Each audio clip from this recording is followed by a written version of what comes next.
Hello, everyone, and welcome to a CineQuest video. Today, we are talking to the first official podcast of 2023. Wow. Yeah. Feel honored. Welcome. Today, we're going to be talking about Young Guns and Young Guns 2, movies that are near and dear to my heart. Bryce, I know they're near and dear to yours as well.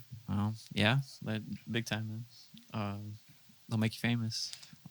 Oh, yeah, good one. Swan, you did watch these as a kid? Yeah, I watched them as a kid too. They were on VHS when I was growing up, both 1 and 2, and I remember liking them a lot, as a kid. But I had just recently revisited them, like a couple of days ago for the first time as an adult. So it was kind of a new perspective for me. Wow. All right. I think I forgot what year they came out in. It's like 1988. Yeah. I know this actually because I looked it up on IMDb. The first one came out in 88, and the sequel came out in 1990. No, 2 years apart. Yeah, that's true. Yeah. I was watching some interviews with the cast members, and they were talking about I guess where they were coming from when they started this movie. Mm. And, speaking of the cast, Emilio Estevez is Billy the Kid, the star of the movie. Yeah. Then you have his brother, Charlie Sheen, also in this movie.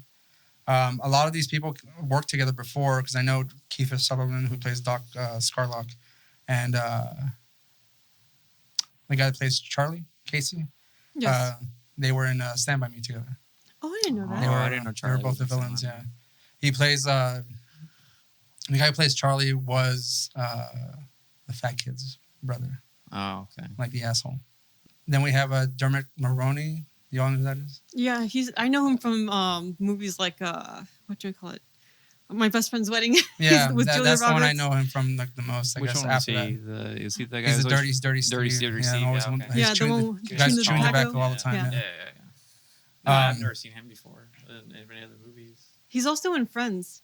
Yeah, he comes on in Friends also. That's definitely why I've never seen him. It's funny because Seinfeld. He's fairly unrecognizable in this movie. Like he is dirty.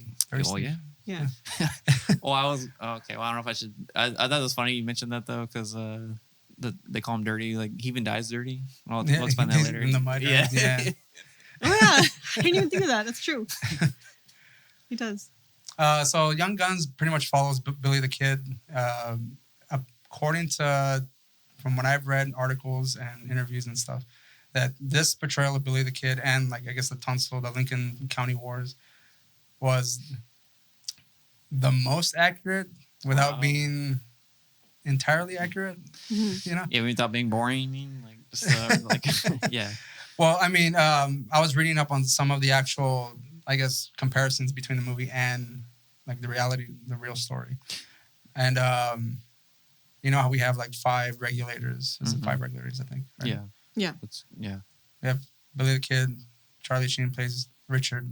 Yeah. Lou Diamond Phillips as Jose Chavez. Charlie and Steve. Yeah, it's 5. Mm-hmm. It's 5, but there was actually 40 plus regulators in the whole. Yeah, history. I was thinking it was like a gang. Yeah. See, when I was watching this movie, I was kind of thinking as revisiting this movie and kind of thinking about just kind of a new perspective on it, because I've seen it as a kid, and you're just enjoying the cool shootouts and shit. Yeah. Were they trying to make them like a boy band? I don't know, man. That's what I was gonna say. It's to me, it was it's like the Rat Pack of westerns and stuff. Yeah. Exactly. Or the Brat Pack of westerns. Yeah, and that's exactly what they called it, because you have Emilio Estevez. He was in the Brat Pack of Breakfast Club and all that. Yeah. Those movies. Well, they're definitely trying to make this movie bring back westerns. They're trying to make it cool. They're trying to make cowboys cool again. Yeah, before that you had the John kids. Wayne. Yeah, John Wayne. You had Clint Eastwood. Movies. Those were cool. It's like your dad, your grandpa, and now they get out of the way, Grandpa. It's Emilio Estevez's time. Billy the Kid. I like how they kind of made it a western, but for the 80s, because there was still instead of having a western score, they kind of have kind of that's more an modern 80s. music. Yeah, it had an 80s kind of feel time. to it for the score. Yeah. Yeah, and then because the first one and the second one have to me, it's sort of different score in a way. Yeah. It's very synthy in the first one. Yeah, it is. A lot of synth. I was telling Ray earlier that that scene where they're riding in the planes, they're trying to escape the gang, that's trying to kill them. That it's it sounded like a Mega Man video game. I don't know.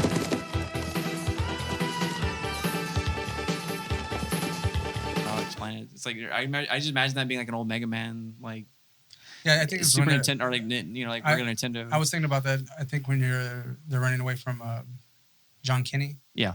And they go through like the brush and all that shit. Yeah, it's got like a real synthy lead sound to it. Well, see that's just hardcore guitar right there, man. Like, was it really a guitar? I don't know. That sounded. I don't know. I want it to be a guitar. Yeah. Sorry. Just going back to these films, I wanted to mention this first before we even go any further.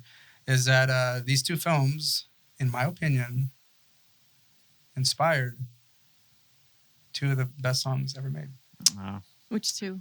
We have for the first one, we have Warren G's "Regulators." Oh, okay. Yeah. And then we have John Bon Jovi's "Blaze of Glory" from the second one. Wait. I thought you were talking about another. If we're gonna get into, hold on. I thought you were talking about. Do you know the Warren G song? No. Okay, well I'll play it for you right now. I thought you were talking about "I Wanted." Well, no, it's funny. That's another cowboy song. But that's a modern cowboy though, because it's a steel horse he rides, right? So. Yeah, which is the reason why he wrote "Blaze of Glory," because he felt that the lyrics to "Wanted Dead or Alive" didn't fit. They weren't cowboy enough. Well, no, I mean they're more modern cowboy. It's an urban cowboy, man. When was Billy the Kid riding the steel horse? I misspoke. It's not "Regulators," it's "Regulate" though. I mean, it is, but it's not them. It's not sampled though. It's not. No. Are you kidding me? That sounds exactly like. I guarantee you. Yeah, the way he said "regulators" even sound the way. No, the "Regulators" doesn't sound like it, but I mean like.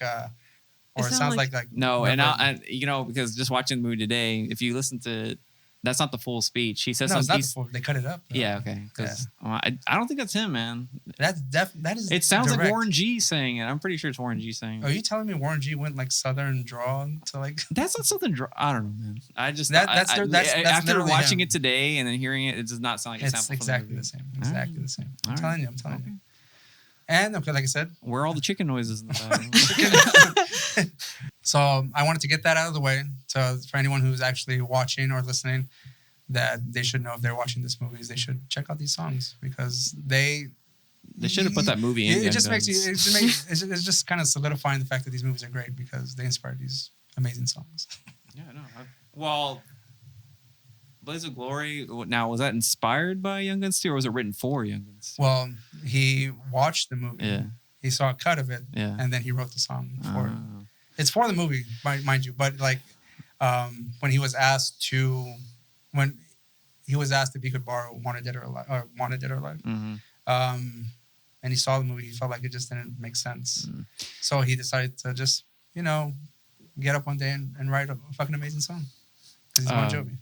Have you seen the music video for? Of course I have. We used to have it on VHS. We had it recorded. Just the video. My like I was telling you earlier, before we had satellite, my uncle would like record a lot of stuff on VHS, and that for some reason that came out on.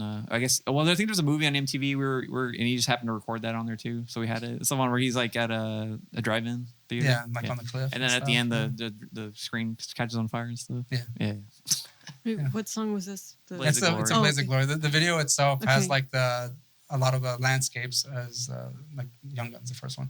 And I'm saying like in the beginning because like in the beginning of the movie they kind of like they're like doing this whole shot over like the cliffs and stuff, and they see him like riding with like the horses and stuff. Yeah, they literally like I think they actually shot in the same place, or it could be identical because the video is like Bon Jovi on a huge cliff, and it's like.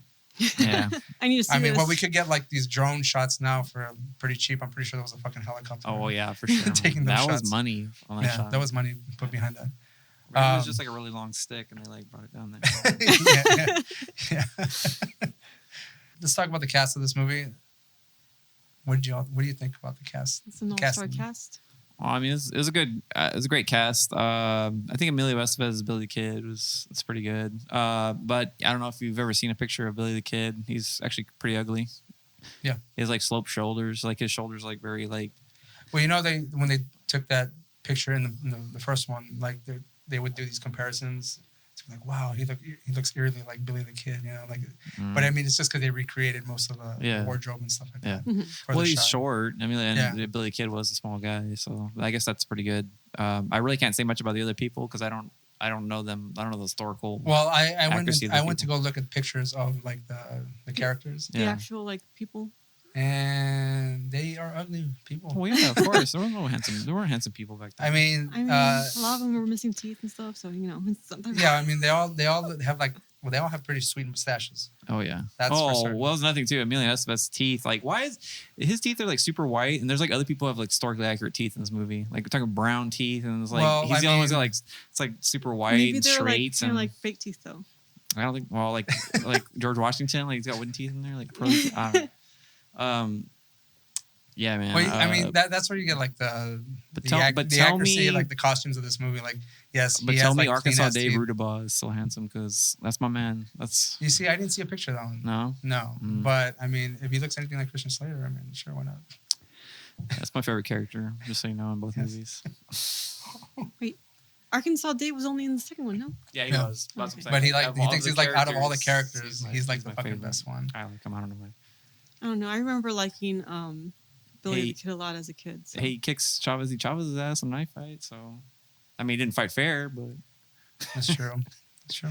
Whatever. I don't know how far you got on that one, Swan. There's a scene where like they are coming up on an Indian burial ground, and Arkansas Dave Rudabaugh, being the asshole that he is, he wants to get the bones because they're paying like 50 cents a bone. Yeah, at, and of course Chavez loses his shit because it sounds vaguely familiar. I mean, childhood one has seen it. But I have not seen it. Well, because there's a scene where like Arkansas Dave Rudabaugh sticks a whole like blade in his fucking arm, and he like doesn't like flinch at all. Yeah, because he's a badass. Which is the whole thing's funny though, because it's like you wouldn't be using that arm after that. Well, I read a little bit on that particular scene. The reason they did that is because you know how like he's like in a sling. Yeah, he actually broke his arm during shooting, so that's why they did that, so he can just be in a sling the whole time, and they have a reason for it. Oh, smart. So let's just make him look more badass. But you put him in a sling. That's creative thinking, right? It is. I don't know, from what I saw, because like I said, I only got halfway through it, unfortunately, like as an adult. Because you've never seen the second one at all, right? No, I have. I did. But like okay. I said, I saw it as a kid, but I haven't seen it recently. Okay. Like I only got halfway through it recently. Gotcha. And so far, like I don't know, Arkansas Dave seemed like kind of like a pain in the butt. Only he's an asshole. Because like he thought he was running things when Billy, come on. But that was the same. He's the same guy as Emilio Estevez was in the first one, because Charlie Sheen was the leader of the regulators, but Billy the Kid thought he was trying to be the leader. Oh well, I guess. I think it's just. I don't know. Was he trying to be the leader? Well, he was as soon as like. I mean, spoilers on this is that Charlie Sheen's character dies. No, I always thought he was kind of like that. He thought he was the. Well, you're right, because just before that, he says, "We'll see who has the right to run this group of regulators." You know, which is that particular scene is a really great shot. It's one of my favorite shots in the movie. Like they're sitting across the table, about to eat, and they have like the shadow coming on this side or on his face, and then they're both like kind of like half lit. Yeah. And then they all put the gun out. It's all please, it's getting cold. Speaking of that, I feel like the first one has more comedic elements than the second one. You think the first one has more comedic elements? Yeah. I can see that. Yeah. I can see that too. So far, yeah. Because I mean, like even just like all those little jokes that I mean, Billy the Kid is more amped up in the first one to me personally. Well, the second one, I mean, I guess it's supposed to be a little bit more sad because, like, spoiler alerts, like, in case you don't know the story of Billy the Kid, like, most of the people die in that one. Everybody fucking dies. Yeah. Yeah. So, I don't know. Well, spoiler alert again, it's one. I mean, since I don't think saw the second half. Well, everybody fucking dies pretty much. Is it really a spoiler alert though? If I have seen it before, I just don't remember it. But it might be a surprise if you see it the second half and you're like, how does this person die? Or who really lives or who doesn't? Whatever the fuck. But yeah, like the second one's always has a very like somber tone throughout the movie. And Emilio Estevez cries. Billy the Kid actually cries in that one. That's Well, he's fucking killed all his friends. What was the name of the farmer guy? My name is William Henry French. He's like, that's a good one too. That's a good name too. Yeah, because he wants a particular name like everyone else has. And then what does he call him? Like he wants to call him Buckshot Bill or something like that. Or George. Buckshot George, yeah. He's like, my name is William Henry French. That's a good name too. Yeah, he's all crying and shit. Yeah. It's because Chavez is gonna fucking die, and he knows it, and he just walks off to see the spirit horse. I wanted to bring something up because, like, you know how you said you were looking up like the historical, like, you know, people that they're based off of. I will say, like, my research isn't like in depth of the actual story. I just wanted to know about some of the people and like how they actually played out. Is it like, is it actually like the movie, or is it like not? Like, what exactly happened to these people? Yeah. But I'm sorry. Go ahead. Oh no, I was just gonna say, did you get to see if Billy the Kid actually went through all these aliases that he had, and what was his actual birth name? That's a good point. I was actually thinking about that today too. It was William something. I don't remember the last name, but like, yeah. Is his last name actually Bonnier or whatever? He went through all those aliases though. Yeah, like, those are like real. Yeah. Well, that's what I was thinking about. Even that Bushwick Bill, which is the guy from the second one, the old man. Who, like, well, there's been several. There's been several people who claim to be Billy the Kid. Yeah. He happened to be one of them. But I don't know, like, if it wasn't really confirmed necessarily if it was, but I think they gave him a pardon anyways. Well, yeah, I think they did actually, like, posthumously gave him a pardon. But he's you know, Billy the Kid's very much like almost like, I won't say an urban legend, but he's like not an urban legend, but like just like a legend, you know, of the West. So how much of what he did and what was actually done is even real? Who knows? It's all They're just trying to tell. Yeah, I mean, I think there's certain historical facts that they can follow, but like all the stuff in the movie, I mean, it could be pure conjecture. Like nobody really knows. Like, because he embellished his stuff a lot too. So yeah. So there's like there's still the chance, even as of now, that no one actually knows who Billy the Kid was. Like as far as the alien. Oh, well, see, I think they know who he was. It's just that, and like the things that he did, like, are on record. But I mean, like you said, like he has like legend status, you know. So like, there's probably stories from people like told like just over and over again where like he did like these almost amazing things, or he's almost like superhuman to certain people, but like you can't really confirm any of that stuff. And they kind of, I guess, touch on that a little bit, like on in the movie, in the first one, where he's like kind of reading about himself, and they have like these like all these different descriptions about him, saying that he's like tall and handsome, and he's just like kind of like laughing at it. That's like just perfect point to that, because there's even a scene where they think Charlie Sheen is Billy the Kid. Yeah. It's like these damn papers can't get anything right. Yeah, so I mean, there you go. Like the original fake news. Yeah, it is. Can't trust the fucking mainstream media. Also, could Young Guns be like a prescient like take on the TikTok generation? Because all he cares about is fame. He's supposed to be famous. That's true. And the paper is like TikTok at the time. No, but you gotta like kill all these people for it. Yeah. He even tells people like, "I'll make you famous. I'll kill you, but you'll be famous." Well, he says that one time, but no, he says it twice. Does he? He tells that kid whenever he's locked up. He's like, "Yo, Bill, I'll make you famous," and then he's like getting the gun. He's like, "Don't do it, Bill!" Like, and then he ends up killing him because he just goes for a gun. And it goes for his gun. I know you've been to New Mexico. Have you ever been to New Mexico? No. Did you go to any like the sites, the Billy the Kid sites? I only went to the UFO museum. Well, I did that too, but I went to Las Cruces, and there's a place there where they supposedly held Billy the Kid as a prison, and now it's like a curio shop. Yeah, I read about that too. Like, there's places that they just claim that so he was there. So like, they built like this whole museum based on that one possibly myth of Billy the Kid. And I mean, that's a lot of places. I mean, that's, for instance, you're wearing the Mothman shirt. Point Pleasant has its entire fucking town of Point Pleasant is based on that particular cryptid, and that happened in 1 year, or in a span of sightings happened in 1 year in 1967, I believe. Yeah. And then the bridge collapsed, and they've been writing on that for decades. Yeah. So I mean, you have Roswell. Yeah, that's true. They've been writing on that for decades too. You know, So what you're saying is New Mexico is just made up of a bunch of mythology. Well, they're all on math too. Well, you know, why doesn't anybody think like if there's so many UFOs visiting Roswell, maybe Billy the Kid went up? You know, it's like Elvis. He went home. You know? Billy the Kid was an alien. No, he got abducted. He went home. Well, I guess. Well, I'm sorry. Yeah, because I guess they're saying Elvis was an alien. I just thought maybe he. They've said that before. Oh, okay, so maybe I mean, you know, his skill with the gun was unmatched. It was unearthly. So. I just wanted to bring up this other point as far as the accuracies in this movie. Okay. Again, there's been many portrayals of Billy the Kid before this movie. Oh, I didn't know that either. But I didn't like even know that. those have been not as popular as this one. I think this is the most popular interpretation of Billy the Kid out of any of the other ones. I think the closest one to me personally, because I've never seen any of those other movies. Like, I kind of don't want to because I don't know how. I mean, they're not going to be as exciting as this movie is, right? The closest one is Bill and Ted's whenever they go back in time, and then they get Billy the Kid. Yeah. Not as cool as Emilio Estevez. Way too tall, that guy. Yeah.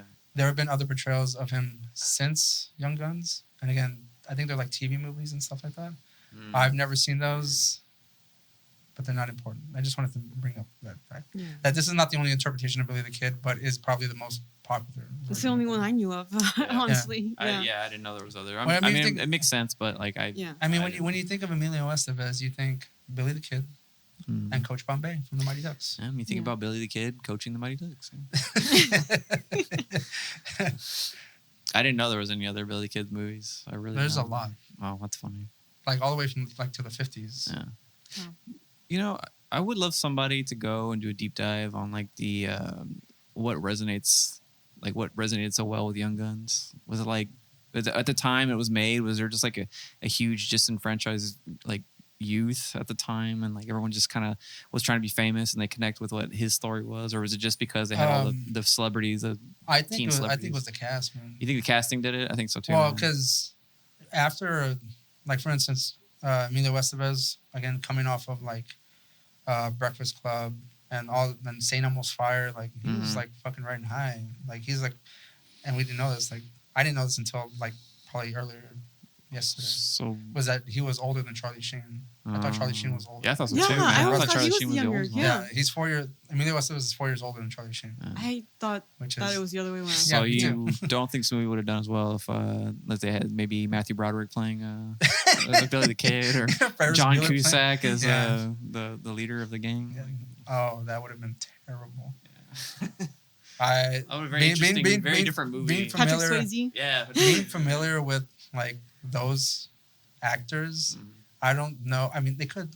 I don't really know, but like just going by their past works, I don't see them playing any character in this film. Wait, John Cusack. You don't see Patrick Swayze going like all Roadhouse on these guys? No, John Cusack. No, I'm sorry. Patrick Swayze, yes. Patrick Swayze. But like John Cusack, fucking Matthew Broderick, like no way, like come on, dude. No fucking way. Billy the Kid's Day Off. Man. What about Mel Gibson? Mel Gibson. Sorry, I was going to call him something else. An Australian playing Billy the Kid. He played Americans in like a lot of movies. He was in Air America. It's true. That's true. He was in Ransom. He was in Conspiracy Theory. He was in Lethal Weapon. What did y'all think of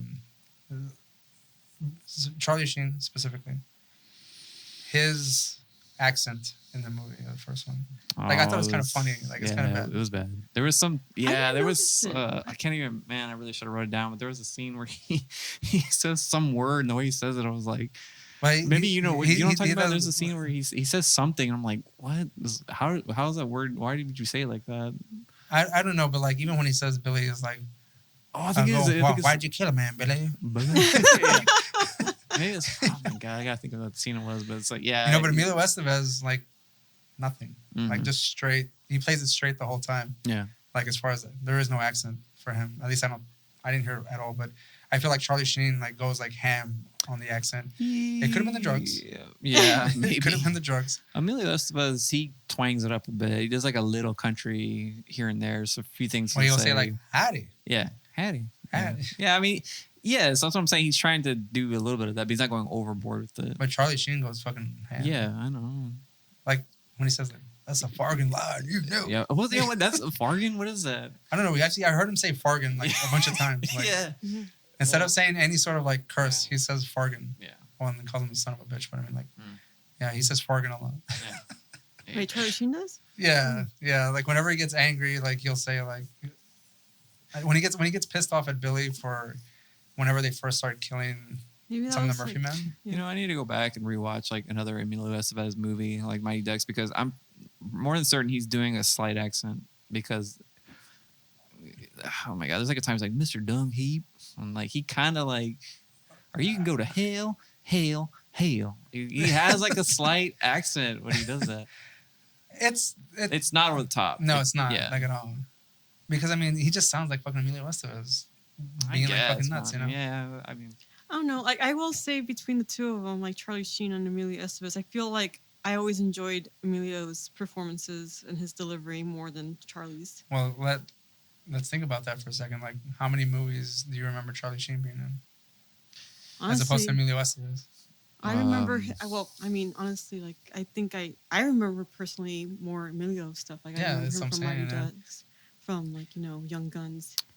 He was also in The Breakfast Club, wasn't he? Yeah. So Hot Shots. Hello. I mean, didn't Charlie Loaded Sheen Weapon, have yeah, like hello? a scene? Huh? Oh wait, no, Charlie Sheen. I'm confusing it with Ferris Bueller. He had a little cameo. Or Yeah, something we in mentioned that. I was telling Bryce, like, by the time they started doing these movies, Emilio Estevez had already like an established acting career. Mhm. I mean, he was in the John Hughes movies, the Breakfast Club, St. Elmo's Fire, Repo Man. That's true.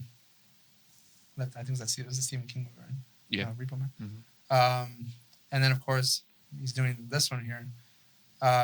Charlie Sheen. The only thing I remember him from is the movie Lucas with Corey Haim when he's in high school. He plays like a football player. Never even You see, heard that's of not exactly. Never heard of that. Like Oh, it's like most people would not know. It's kind of a forgotten. Like Corey Haim. You know what Corey Haim is? Like he's like an '80s actor. Like, No. He came in like You don't know Lost Corey Haim? Boys, Oh. License to Drive, and stuff like that. Like he was a big '80s star. I Corey probably would if I saw his face. I'd probably be like, "Oh, that guy." But no. Well, don't I mean, recognize his it's name. because I mean he had like his career peaked in the '80s. Hmm. Like in the '90s, it pretty much went down. Like him and like Corey Feldman, kind of like peaked in the '80s, and they kind of like started. two doing Coreys, They were too into drugs and stuff like that. But Charlie Sheen came out in Lucas with Corey Haim, and then after that, he had that small role in Ferris Bueller's Day Off, where he's in the prison or the jail, like that small role. I don't know anything up until that point. Honestly, I don't know either. You see, that's what I'm saying. Like, Yeah. I remember more Emilio's acting career as opposed to Charlie Sheen. Because I mean, you fucking brought up Hot Shots, that stupid fucking movie, which is hilarious. I love Hot Shots. Yeah, I actually like Hot Shots. Yeah, Hot Shots is like just a parody movie of like action movies. the biggest thing I know. Charlie Major Sheen- League. Major League. Back to the Minors. The biggest. He was in Major League. I Yeah. know, but the worst one. All right. The biggest thing I know Charlie Sheen in is 2.5 Men. And that's about We it. see, yeah, but that was later on. You know? Yeah, like way later. Yeah. He had that TV show with John Cryer. John Cryer also had like a big career in the '80s as well, you know. But Lou Diamond Phillips, who we haven't really talked about up until this point, is that he had just come off La Bamba, the movie that catapulted his career and Mexican Americans all over the world. Isn't he? Is Lou Diamond Phillip? He's Filipino. He's Filipino, right? I was But gonna he say. has like He has some. It's in his last Cherokee in him. name. he has Cherokee in him. He has Phillips. Yeah. Sorry, that was bad. Lou Diamond Felipe. Yeah. But he has like various types of like ethnicities attached to them. But like he is Filipino, but he's from Texas. He is from Dallas. Oh, I didn't know that. Yeah. Is that his real name or is that a stage name? I think that's his real name. But Really? I might. Because Charlie and, Sheen, you know, that's a and, stage yes, name. but and the Bomba they kind of go through that whenever they're trying to Americanize Richie Valens because it's Ricardo Valenzuela, Yeah. and they shorten up his name to Valens that way the Mexican doesn't stand out, doesn't turn people off, you know. Maybe Phillips could be. I would be a interested to stage know last if name, it, you know? I don't know. Well, the diamond part to me is like, was everyone like diamond? That's like, I don't know. I mean, maybe. Yeah. Lou Diamond Phillips. Was he like supposed to be a heartthrob at the time too? He was, surprisingly. Really? I never thought of him like that. I mean, There have been so many. I don't know. I wouldn't say this. You can admit it if you like, but Lou Diamond Phillips, according to many women that I've spoken to, old and young. yeah, I was gonna have they say seen because the Christ, friend we talked to apparently Yeah. she was like saying that he Like was hot. And obsessed. I was like, what? Yeah, and I'm just like, Yeah, no. all right, whatever. My mother, my aunts, all the women in my family thought he was like really hot. I guess okay, like an obsession with like certain like Mexican characteristics of men in the 80s, you know, because I know that guy from is it Chips? Yeah. That Mexican guy? I don't know his name, but I know what you're talking about. Yeah. Like many women thought that he was like really hot. He's dark Mexican. I don't know. I didn't know. It's a thing. It's a thing. Oh, I mean, I just didn't think of him as like the classically like heartthrob type character guy, but apparently, I guess a lot of women found him. But he has a super real attractive. like, well, it's his face. It's all it's the cheekbones, dude. He's got They're like, like those, real. yeah, they're real pronounced and like up. They're like. I mean, I only honestly know Lou Diamond films from those two movies, which is Young Guns 1 and 2 and La Bamba. So, and I was a kid when I saw those, so I was young for the. We're gonna do a comparison between the two movies of La Bamba, the two Mexican American staples in film, La Bamba and Selena. Mm-hmm. Two Mexican American artists, musicians that were literally crossing over, and they died. I see. Coincidence or conspiracy? I tie it over to some kind of like conspiratorial. Put it in Valley Stranger. Yeah, put it in Valley Stranger. Because, like, you know, Richie Valens, he died in a plane crash. He did. Was it sabotaged? Hey, they took down the other guy though. What Buddy Holly. The Buddy Holly. Why and would the they Big take Bopper. down Buddy Bopper. Holly? They go Along with, if they're just trying to get, you know, casualty of music. I don't know. Like they're like, we can't let this damn Mexican reach the top of the charts. They go with these Spanish songs. Are you mad? They go, but what about the Big Bopper? Oh, someone will bop his way to the top later in life. So much so that they're willing to sacrifice possibly the whitest Buddy Holly, the whitest celebrity ever. You know, he had enough hits. Like they're like, we don't need another Peggy Sue. Get rid of him. Yeah. I don't know. There's a difference between, like, you know, a plane crashing and someone showing up to your hotel room and shooting you dead. So that's very true. Yeah. What's the name of the lady that shot I somebody? don't remember. Was she like a CIA plant? Let's talk about some of the time, okay? We're going off track. Yeah. Yeah. Let's talk about the villains of these movies. So we have Murphy, played by Jack Palance, a very classic. I think he's like more of a Western guy himself. Like, Jack Palance. Is it Palance? Palance. Palance? I heard you say Palace. I always called him Palance. Jack Palance. Is Palance? Well, there's an N in there. Is there? Yeah. Oh, I'm just making up names. I was like Palace. I like Palace. It sounds very royalty-like. Or it could be like heroin, White Palace. You know? Jack White Palace. Anyway. Well, Murphy sure acted like he was royalty. Yeah. It's Palance. He plays an asshole. Yes.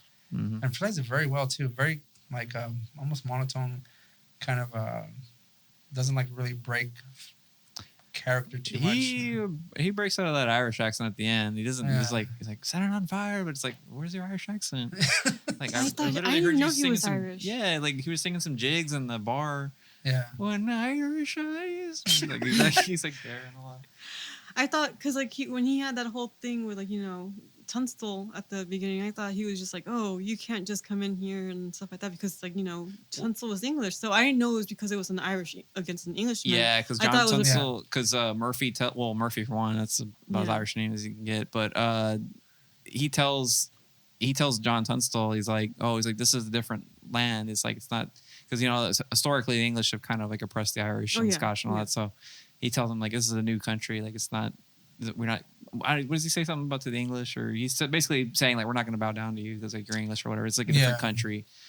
And so, But you know, like, I'm glad you brought that up because, like, that didn't even ring in my head at all. But the fact that it was an Irish English. Mm-hmm. They mentioned it in the I movie. thought it They was say like something more in the like movie. an American versus, like, you know, an Englishman. That's what I had initially thought. And then when they mentioned he was Irish, I was like, what? I don't remember that detail. Yeah. You know? Well, they say that somewhere in the movie. Well, too, they do, but the thing is, it didn't, like, I thought it's just kind of like, that's just what they just called out their ethnicities and stuff like that. Like, I didn't even think that, that is a thing that's been going on for like a long time. Mm-hmm. As far as, so like now they're in America, that Murphy's feels that he owns this area, and this guy comes in to kind of take over, and he has like Murphy has like all the whole the law behind him. Mm-hmm. Like, he's pretty much bought them off entirely. Mm-hmm. That's why they ended up killing him. That's why, like, Billy the Kid kills the sheriff and shit like that. And all great kill scenes, you know. Oh yeah. And in part 2 we have Pat Garrett. Mm-hmm. Played by Sabretooth. Okay, here's the thing that I was kind of confused about with Garrett. That's the guy who played Sabretooth. I'm sorry, that's the guy who played Sabretooth, right? In the X-Men movie? I don't know, dude. Like, maybe I'm I know mistaken. that's the guy from NCIS or... Yeah, but isn't he the guy... Nah, you know what? I think I'm wrong. I could have sworn he was the guy who played Sabretooth in the X-Men movie or in the Logan movie. I don't know. Anyways, I'm sorry. Sorry, Swan. No, you're good. No, here's the thing that confused me with Garrett, right? Because, like, I thought Pat Garrett was mentioned in the first film, wasn't he? He was in the first one, yeah. Because isn't there a scene where he says to what I thought was Pat Garrett, he's like, "You're my friend, right?" Yeah. And he's like, "Yeah, I am." And then, like, he walks away. But then he was the one that brought in, like, you know, wasn't he the one that brought in, like, the troops? Well, no, like he said it to like warn him, but like there was a part of me that always thought whenever he did that, because in the first one, like Pat Garrett shows up, but like we know, like I guess if you know any sort of the backstory, if you don't at all, like Pat Garrett is like just some guy, like who is this person, right? Mm-hmm. And of course you see part 2, you know, he has more of a presence in the film, Yeah, and he's more closely related to or has a relationship with Billy the Kid. But I always thought in that particular part, whenever he says like "you're my friend" and he's telling them that they're gonna go kill the lawyer, mm-hmm. it was him setting him up and the regulators to go that way they can get ambushed. But unless he was just doing it as a friend because that's what he heard, because he got misinformed. See, that's what's confusing to me because I am right. He did show up in the first one, right? Yeah. And he's the one that told him that, and then those troops and whatever, like that whole army showed up and they cornered them. Right.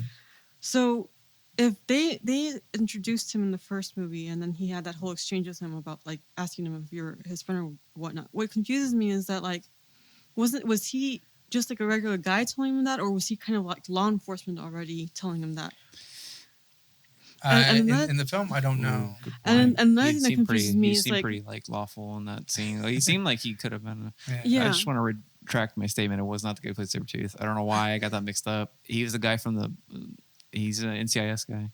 Yeah, that's what I was saying. Like, he was also in a movie called The Beast. It was a made-for-TV movie about a giant squid. Check it out.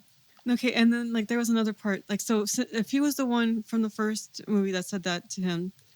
And like, cause like I was assuming he was like law enforcement, and then like there was like some like past relationship between them or something. That's why he said that to him.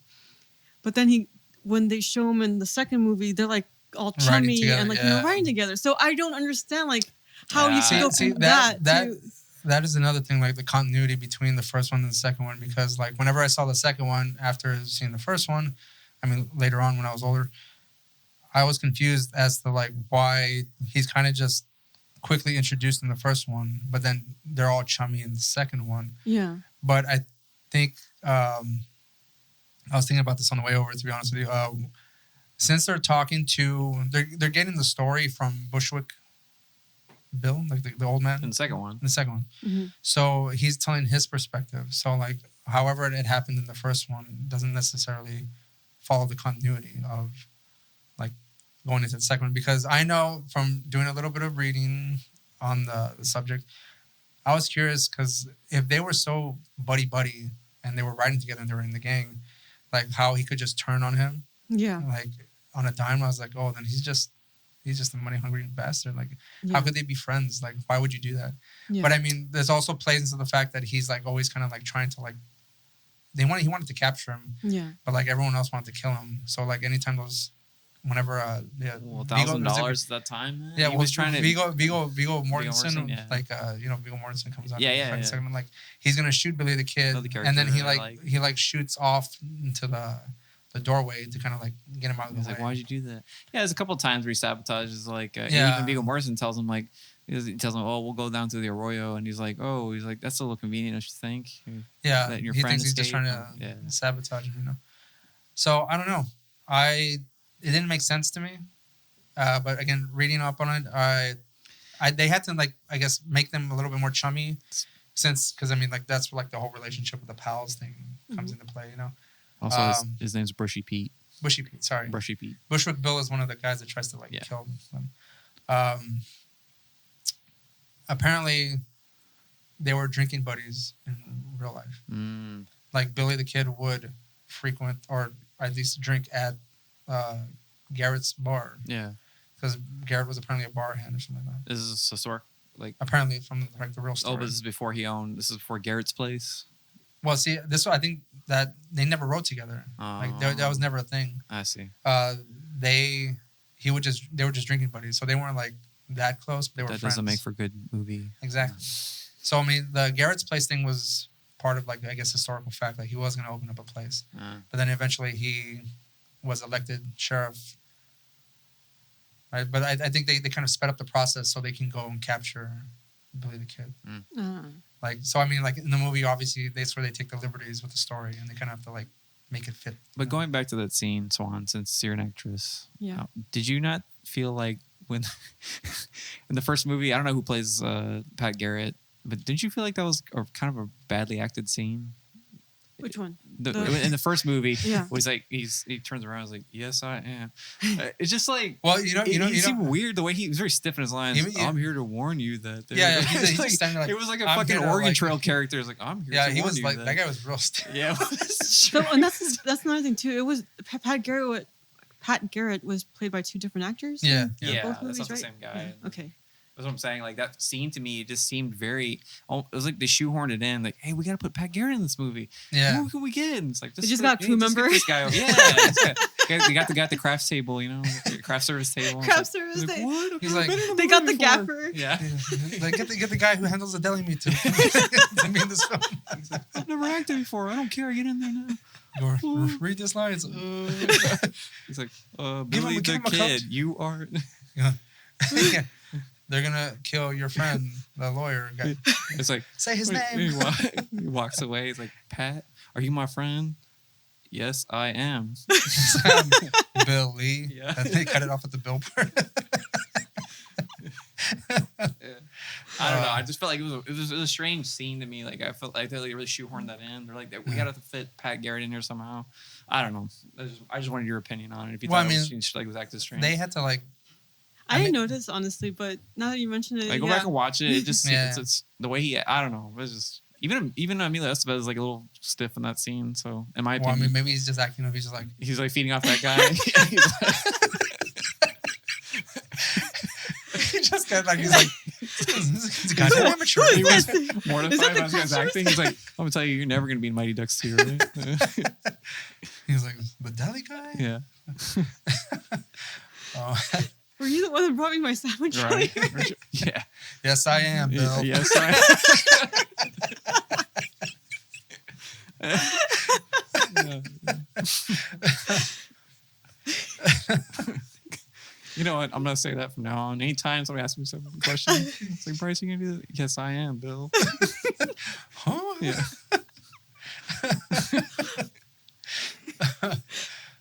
All right, so let's talk about, I guess, the pros and cons. What do we like? What do we dislike about the first one? Well, I'm gonna go ahead and just. I know I have to objectively say that there are some not good parts in the first one. But it doesn't mean you don't enjoy it. Yeah. Well, I'm gonna go ahead and just jump in and say that I liked Young Guns 2 actually better than the first one. Now that may be controversial. So that might be a controversial statement, but I feel like the first one you can tell was just they were trying something new, maybe. But I don't know. It was like the soundtrack for the second one was way better. I don't know, in my opinion. Is it because it was done by John? No, it's just the score was better. They have a very like it's like I feel like I don't know what the budget for the first one is, but I feel like in the second one, obviously, because I think they're writing off the success of the first one, that they had more money. Mm-hmm. Like the score is like much better. They got like really cool shots, like we talked about, like them coming down the cliff and all that. I don't know. The first one is I mean, you can't have the second one without the first one, right? And so I mean, it's a good movie, but I just prefer the second one personally. There's just a few things like in the second one to me that it's just a little more polished. I don't know. Well, you know, you were talking about how you thought the first one had a little bit more like comedic. I think it has a more comedic aspect. There's more action, and it just has more of an intensity to it. The first one? Yeah. Or the second one? The first one. Oh, okay. Yeah. And I can pinpoint why I'm saying that, but I mean, I want you to finish. Yeah. That's all I really had to say about it. It was for me, why I prefer the second one to the first one. But is there any like specific things you like about the first one? I do like it's a little bit more gruesome. Like the scene where Billy the Kid shoots the McCluskey. Like that, I don't think they would have done that in the second one. Like the second one, I don't seem like them doing that. That was pretty intense scene, which I liked. I like the shootout scene, the ending, the shootout where they're in the house. But I like how, this is going a little off topic, but I like how they bring in the Gatling gun, which you don't know what that is. It's like the big, they never use that except when the lawyer comes out and then they blast his ass with that thing. And I'm like, what was the point of that? The whole, like the one guy band. I know. He doesn't even have a weapon. And that's because he has a fucking white handkerchief. Like, go, yeah. Shut him up. The first one is more gruesome. I will say that for sure. Swan, any pros and cons, likes and dislikes of this movie? For the first one, I would have to say that, I mean, I liked it a lot, but some of the pacing was a little, the way it kind of just happened, like, it just felt like it, and I know they have to kind of fill a certain, like, time duration or whatever, but it's kind of like, I felt like everything happened so quickly. Mm-hmm.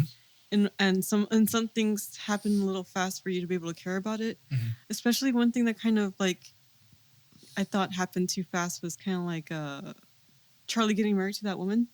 Yeah. I didn't even talk about it. Yeah. And then like I thought that happened quick, and then that's because like initially like when I was watching it, I thought like the whole like Doc's fondness for the girl was like really rapid too. Yeah. And then because like one woman he's dancing with her, and then like the guy was like, oh hey, I didn't recognize you before, but you're one of the utensils guys. Give my lady back. Whatever. Yeah. It was just like really weird. Like the whole way that it kind of just like flowed was awkward to me. But then, like I said, like going back to the whole Charlie scene with like that with the woman that he ends up marrying, I'm like.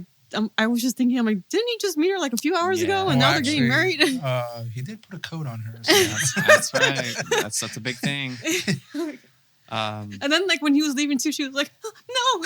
Yeah. Yeah, it was like she got attached real quick, like real quick. Yeah, I would be more surprised. Why didn't Charlie marry the whore that he visited? He seemed to like know her.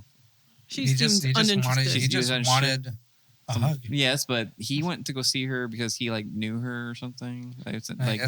She even tells him like, "Well, sorry, buddy. Like I see a lot of people." Unless he thinks like he knows, maybe he's mature enough to know that like. And you know what? Her heart belongs to no man. He took all his friend's money, and all he did was just hug her. No, Bryce. Here's the thing. Charlie went to that woman thinking like, "Oh, okay, I know her. It meant something to him, right? Yeah. He remembers her and everything." Yeah. But the first thing she says to him is like, "Oh, you remember me? Because I don't remember you." Yeah, I know. And he's like, "Okay, well, fuck you, bitch." No, and he just like, he's like, and he had a bigger attachment apparently with this other woman. I guess so. So, yeah, but as soon as he got married, he was out. He gave her his coat. Yeah. As soon as he married her, he was gone. That was quickest. Yeah. It was like. Charlie knows himself. But then he remembered.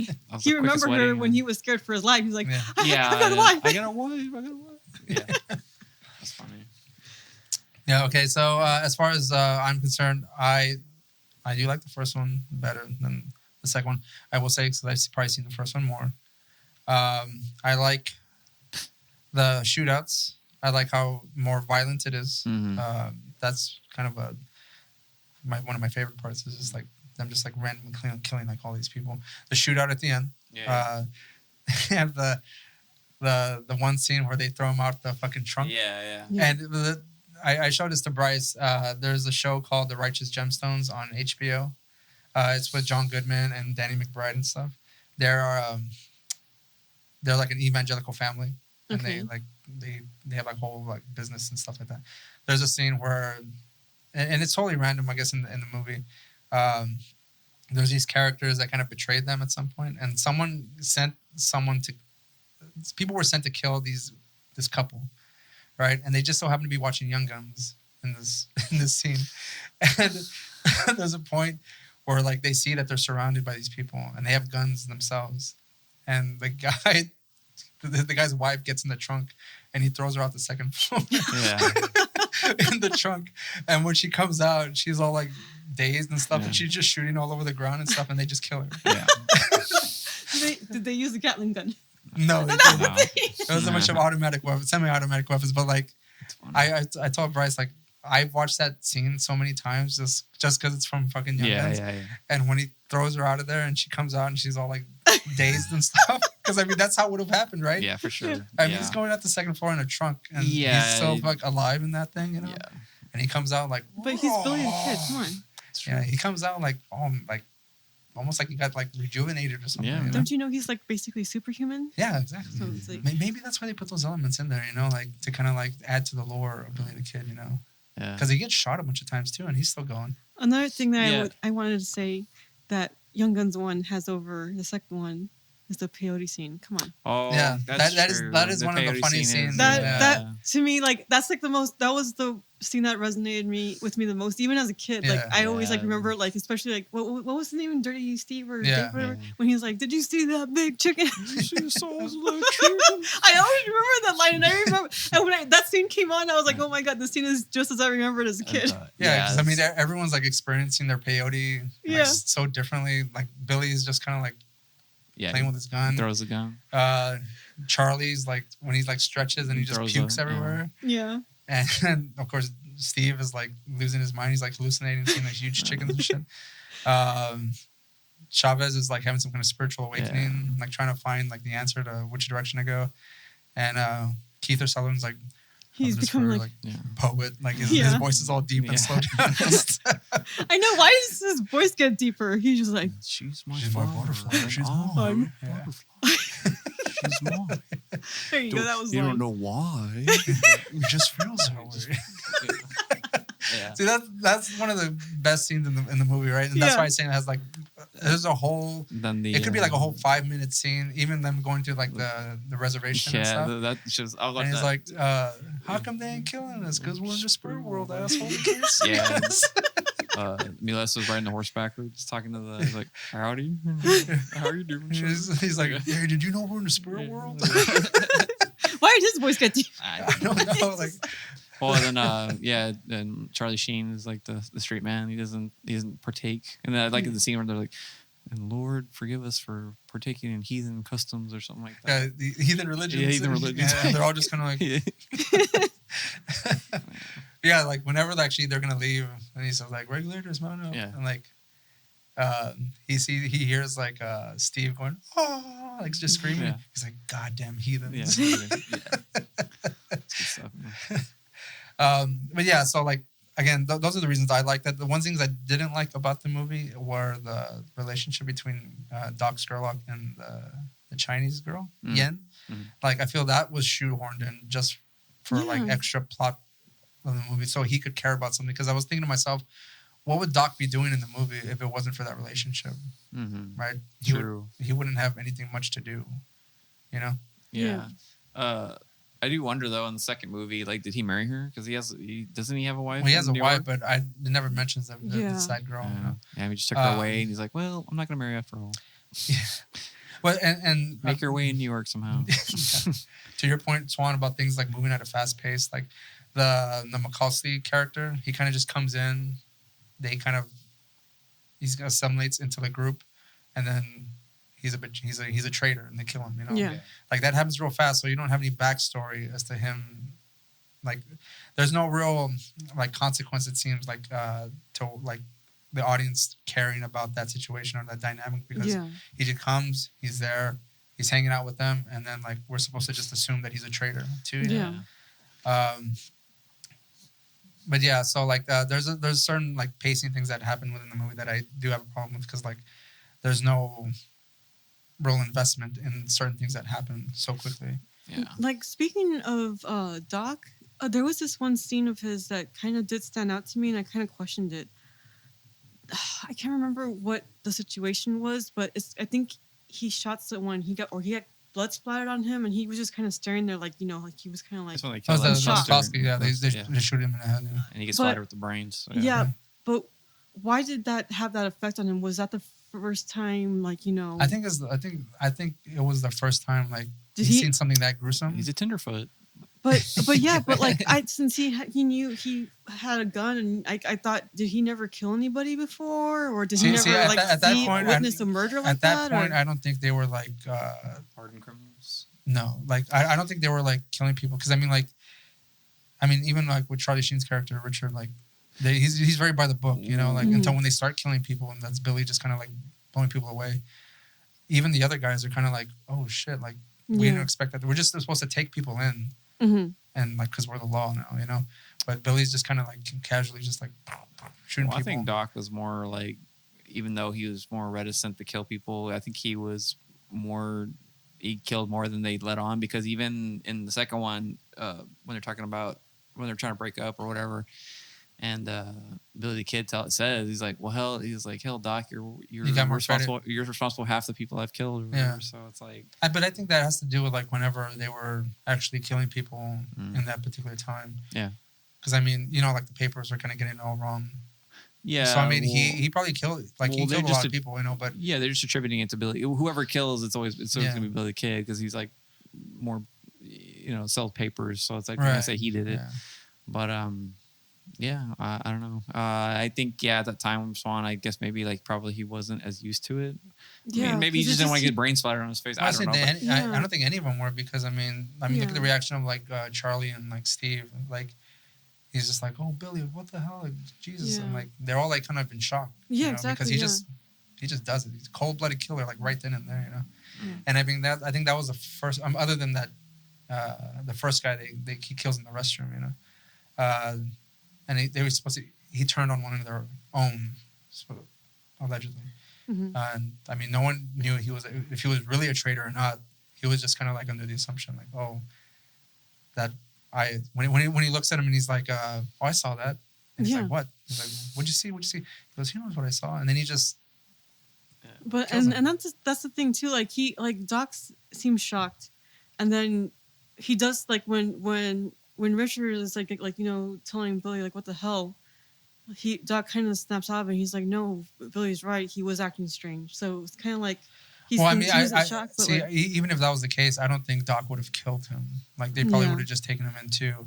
Yeah. But I think Doc is like hesitant to kill anyone, but he'll do it if he has to. Yeah. And that even goes in with the second one. You know, whenever there's the one scene where Billy wants to start killing people with James Coburn character, where he says like, "Oh, you owe me like $200 some dollars or $500 some dollars, and I'm gonna kill for every $5 I'm gonna kill somebody." Yeah.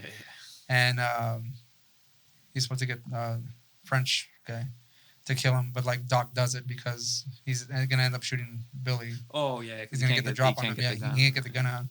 So like Doc does it, and then he drops the gun because Doc doesn't want to kill anybody really, but again he does it if he has to. Like if he's just kind of has his back against the wall. It seems. Yes. It seems. He's just supposed to be a school teacher. Yeah. And write other people's poetry. Yeah. He didn't actually write. Yeah, it was Shakespeare, and he stole a couple of times. He stole from Poe. He steals. He calls it the bird. Yeah. He's like, the guy's reading it. Charlie's reading it on my back porch. Not very original, is he? Yeah. And then and then the other scene where he's in the bathtub. I don't know if that was Young Guns 2 or Young Guns 1, where he's reciting El Dorado by Poe, and he's like, "Who's that?" And then her's like, "Wow, that's beautiful. Like, who's it by?" He's like, "By Doc Scurlock or whatever." Yeah. He's like, "Who in the hell is that?" So let's move on to the second one, Bryce. I had one more thing to say about the first one. Go ahead. Another scene that I thought was weird was like, you know how every time like he was trying to like make approaches to Yen, like Doc to Yen and stuff like that, she was always kind of like, you know, no, whatever. She didn't want to go with him. Why did she, out of all of the instances that she had to go with Doc, she decides to go in the middle of a shower? Hey, it's poetic. She's just like, that's romantic. It's romantic. But see, that's what I'm saying about that particular relationship. Really like, it really seems odd that, like, again, everything happened so quickly. I'm glad that you brought that character back up, though, because I was telling Ray, which I thought was funny. It's like they use her name once. There's like it's like when Jack Palance is coming up, he's trying to make it sound, he almost like trying to say it like with the Chinese accent. He's like, Yun?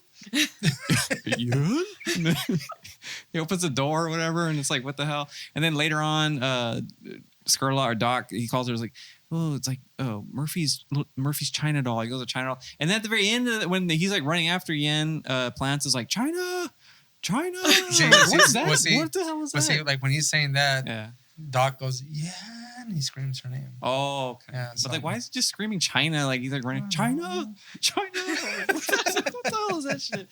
I don't know. So moving on to part 2, Bryce, since that's more movie you prefer the most, what is your favorite parts of that movie? Well, like I said, I love the soundtrack. The score, you know, not just the Bon Jovi thing, but the main theme that they play. Yeah. Oh my god, it's like so powerful, man. Come on, dude. No, I'm not gonna disagree with you on that. Like the soundtracks in general, I like the soundtrack from the second one because it just has, I don't know, it's just more dramatic and it kind of like ties into like the Was it more fitting tone than of the Sid? movie. Yeah, Yeah, I feel like a little bit. It ties to into me, the tone of the film. yeah. You know? Got more star power in this. Christian Slater, shout out Christian Slater, Arkansas Day RuPaul, favorite character in the movie. Are you telling me like Christian Slater alone overshadows like every other character? He's just so good, man. He just plays an asshole so well, dude. Like, Yeah, you know, yeah, he does. he just, I don't know what it is about that character. It's like I know he's the bad guy and he's a scummy guy, but I don't know. He resonates with me for some reason. He's like the good guy, but he's also the bad guy. Too. No, he's extremely bad. I mean, he's not. He's. I guess if you want to say like an anti-hero in a way, maybe. But well, yeah, he doesn't even. He has no loyalty to his gang whatsoever. Like there's plenty of times where he tries to, like he backs out. He backs out. Yeah, you know, because he's like when shit gets real. He's like when oh my god, when Henry French is like it's just him and that guy left, and he's like, come on, they're buzzing me. Let's go. Yeah. He's just trying to. He's always trying to like. Gotta make a way for the border. Yeah. Yeah. You know, he just wanted to be famous, man, the whole time. Yeah, like, he just wanted to be the nobody. He's always asking people like, you know my name. It was one of the best scenes at the end of the movie when he goes like, "Is this all Mexico?" And and Christian got those like, he's always like squinting. The Mexican. He's like, no, he's like, oh, "Está Mexico" or something like that, and then he's like, they're like, he's like, "I'm Arkansas Day Ruro. Y'all heard of me?" And I give him the wave, and then he's like, "I heard of me." And then like later on in the caption is like, "Arkansas Day Rudaball was beheaded in Mexico." Yeah. Oh, like damn, dude. I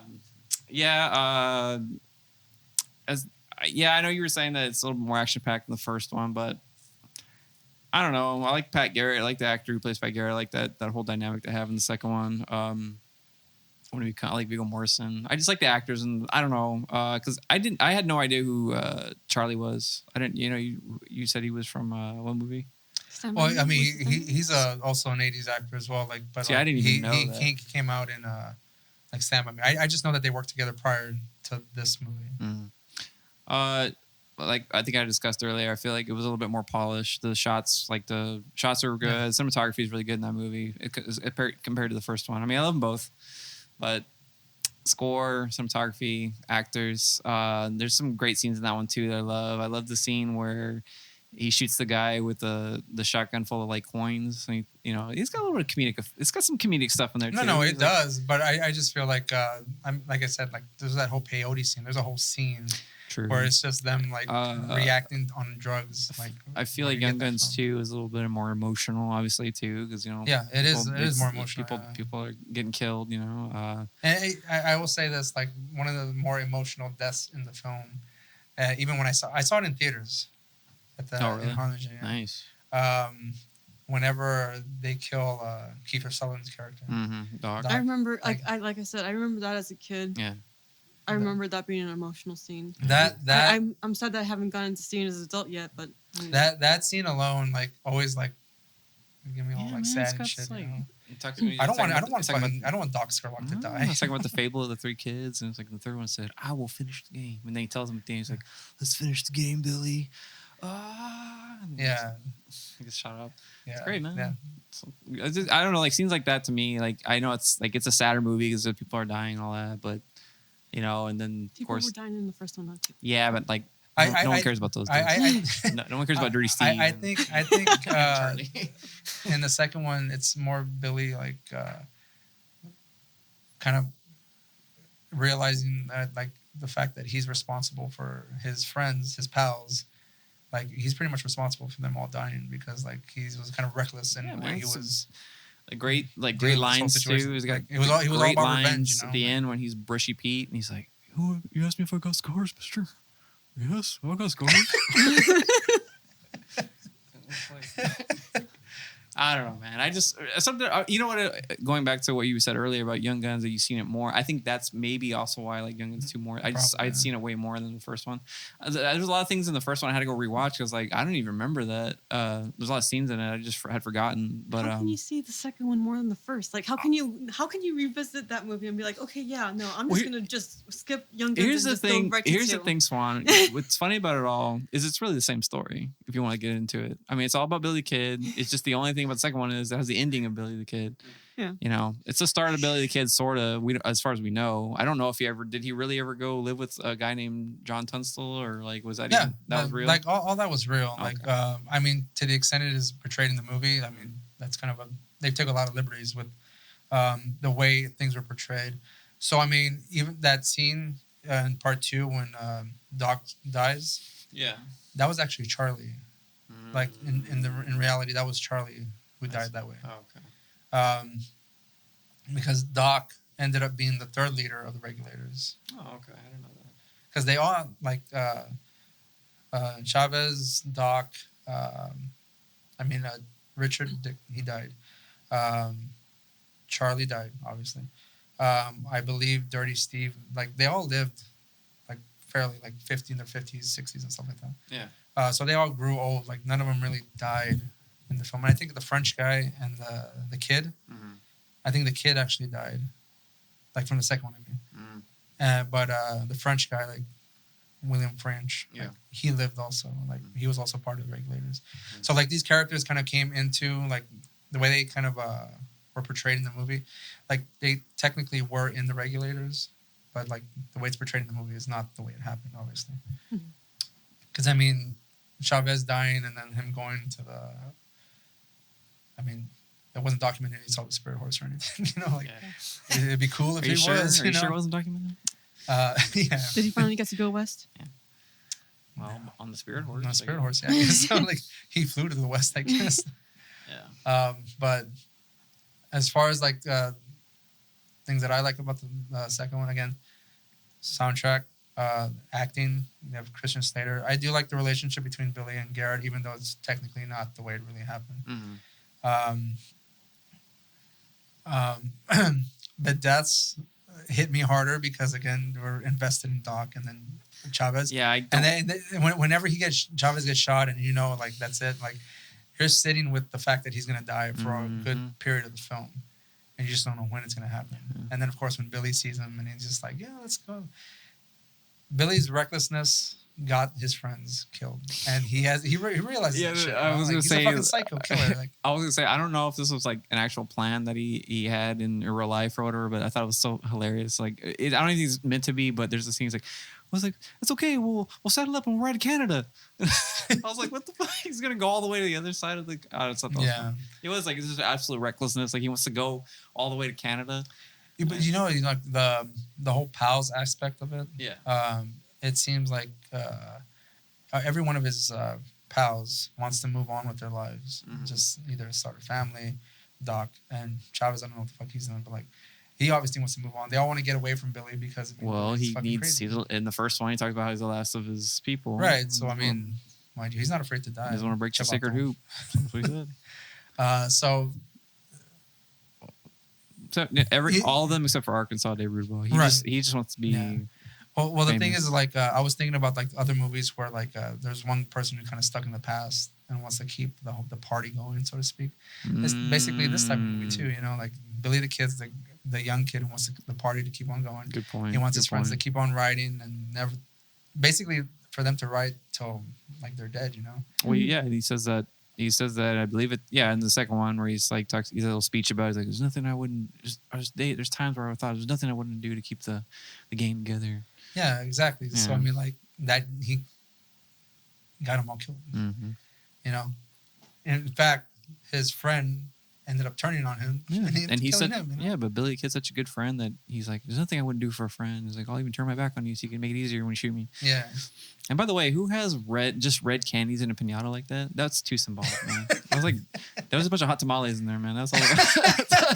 That's all it was, dude. That's all it was. And I don't know if you caught this, and this kind of confused me at the very end. You know when that the pinata had like the Bauhaus logo on it. No, it looked like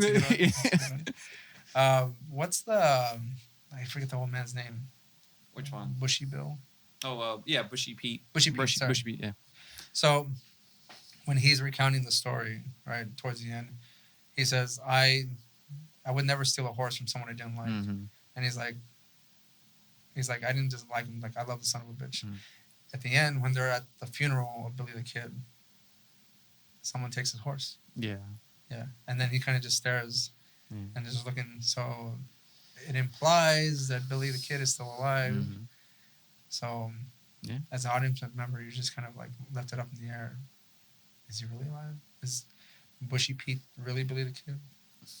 And at the end of the movie, like, you know, where he's walking, the old man's walking away, and he goes like, I forget it. He calls him by his last name though, the lawyer. Yeah. And then he was like, Bill, and then it.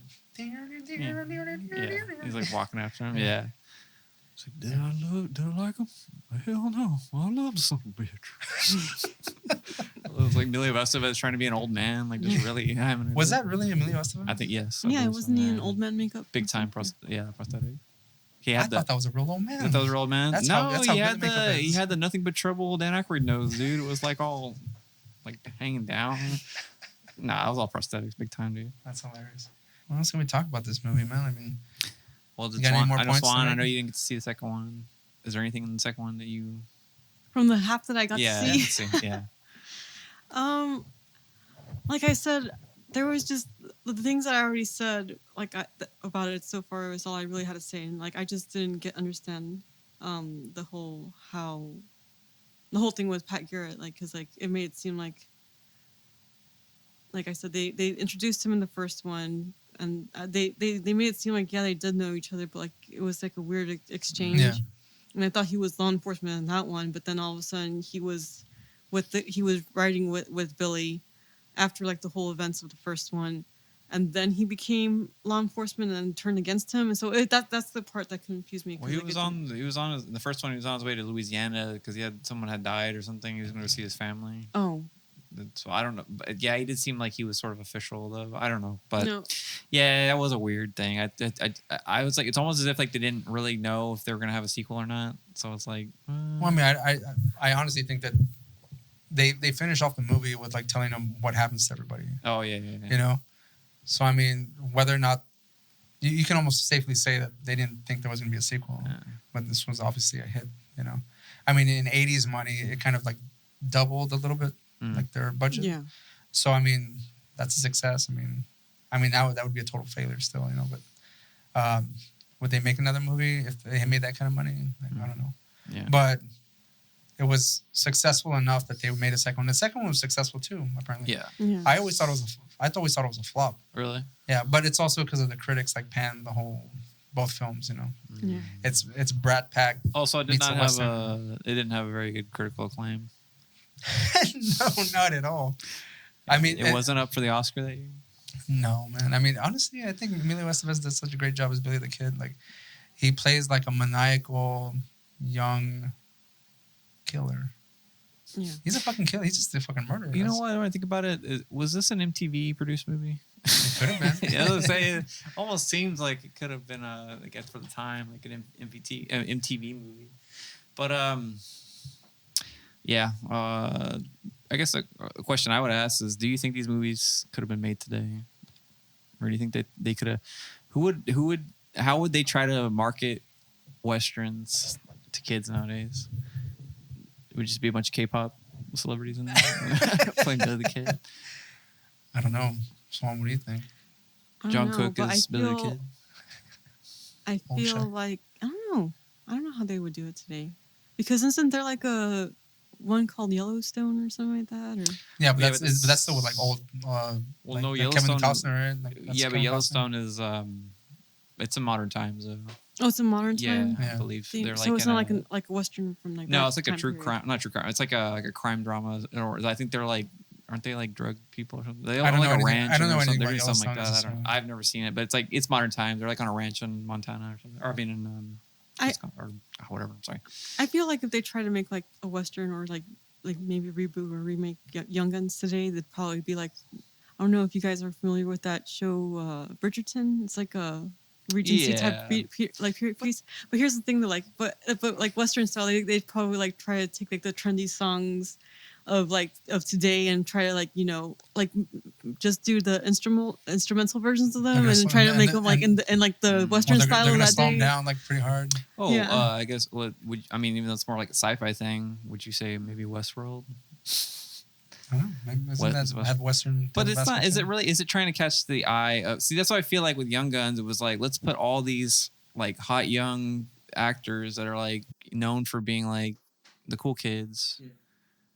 You know, Mila Estevez coming off Breakfast Club type stuff. You know, let's who would they do that with now to make like a western? You know, that's let's hip and sleek. Let's think about that. Like, let's fill in the characters with any sort of modern actor. Assuming Tom that we can just come Holland. to mind. Billy the Kid, Tom Holland. Timothy Chalamet. No, Tom Holland. Tom Holland. Yeah, it'd Which be one? like he's Spider-Man. Which one's Tom? Oh, Yeah. Tom. Oh, I'm sorry. I don't know. You know- I was thinking you were talking about the guy who played Venom.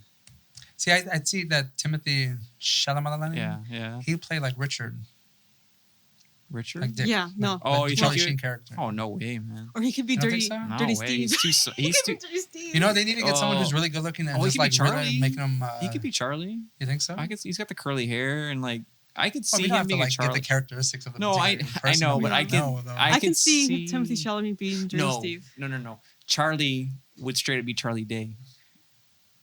But he's He too could. old. He doesn't fit in with like the young crowd anymore. That's true, but he could be. You know what I mean? Like We his have to character think was about the almost like that a kiddos. little bit. Like in a way, he was You kinda need to just get the silly. cast from It's Always Sunny. You need to get Danny DeVito to Yeah. be like John Tunstall. There you go.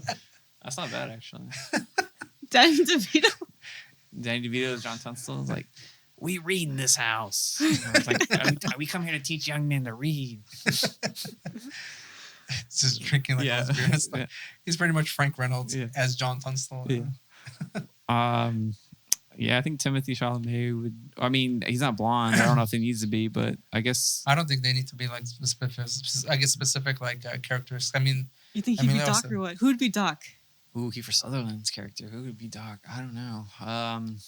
See, I don't know that many young I don't actors actually. right now. Yeah. Their me minds is either. I horrible. mean, so you can kind of like just guesstimate who, just Yeah. an actor you would know that might fit the bill. Tom Holland just plays all of them. He's the youngest actor I know. Tom Holland. It's plays gonna all be of like an Eddie Murphy kind of thing. Yeah. He just plays all the Maybe. characters. Maybe. They just put prosthetics on him just to like change him up a bit and stuff. Mm. He's John Tunstall. He's Kind of like Murphy that, and like that stuff. fake Jack Black movie in Tropic Thunder, where he was all the Uh, characters. Dave Bautista is Doc Skrillex. just like overly like Yeah, all these he's muscles super, and shit. yeah. You know what? Maybe get Daniel Radcliffe to play. one of the Ooh. characters. He's my Ooh, age. Daniel He's Radcliffe. like around our age. but Yeah, I but think he can everyone, still play though. but like, everyone thinks about Harry Potter. He's eternally youthful. You know what I mean? No, he's like what? He's 33 right now. I think he could pull it off though. Like You he think could pull so? off like at least one of the characters. Now whether or not he'd He play can be like Garrett. You know what? It's gonna be funny. Maybe It's he just could gonna be a play- bunch of he English could- people. It's gonna be a bunch of English people. well, he's short, 'Cause- so maybe he could play Billy the Kid.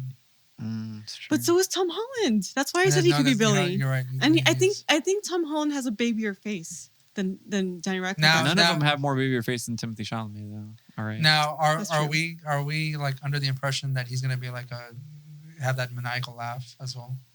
Ooh. I can see. like- I can see him. Like Oh. Tom Holland. And also, like, since he always does his own stunts, from what I hear, like in the Spider-Man movies, I can see him totally handling that, being thrown out in the chest like that from a 2-story building. Yeah. Right. He'll handle it like a Wait, champ. see, I see that shit, and I just think of that. And show, he's so- gonna come out and he's gonna think it's Spider-Man. He's gonna go like, oh, I mean, wrong one. And he's just like, He's gonna be like, Yeah. Could throw in a little Spider-Man. Tobey Maguire? No. Yeah, he's Tobey old. Maguire. He's already old now. All the Spider-Man characters. What's it? Garfield? What's Andrew Garfield. Andrew Garfield. There you go. Just have Spider-Man. All Does the that get all the Spider-Mans. Spider-Mans to come in? Have William Dafoe play like Murphy or something. Ooh, That'd be good. Yeah. Or Cillian see. Murphy play Murphy. Yeah. Maybe Cillian Murphy play John Tunstall. That would be have, good. William Dafoe play Murphy. That'd be great. Colin Farrell could be Arkansas Dave Rudabaugh. No, he's old now, but I don't know. They'll just bring back Christian Slater for just, that role. Yeah, well, I just go see Colin Farrell. Is like he's an I feel like he's an asshole, so it's like he'd be great for. They can never find anyone to replace Christian Slater, so they can just use a bunch of de-aging on him. Right. And then he's just gonna come back. He's like, "Have you heard of me?" Yeah. Anyways, I don't know, just some food for thought. Like they would try to bring back like Western. Well, I guess they did try to do that with the remember they remade the Magnificent Seven. And they had the guy from Parks and Rec in there, or what's his name? The guy Chris Pratt. Yeah, Chris Pratt. I don't know. Yeah, but that was like a different type of like Western altogether. Yeah. That was the Tarantino one, right? No, it's the Hateful Eight. Magnificent Seven was Magnificent Seven was it's an older movie that they remade with those guys. Yeah, but didn't Chris Pratt come out in, or was it Magic Mike who came out in Hateful Eight? I think it was Magic Mike guy. Is that the one that Channing Tatum? Channing Tatum. Well, I think Hateful Eight was more like old guys. It was supposed to be all old guys. Well, no, yes, that was a young.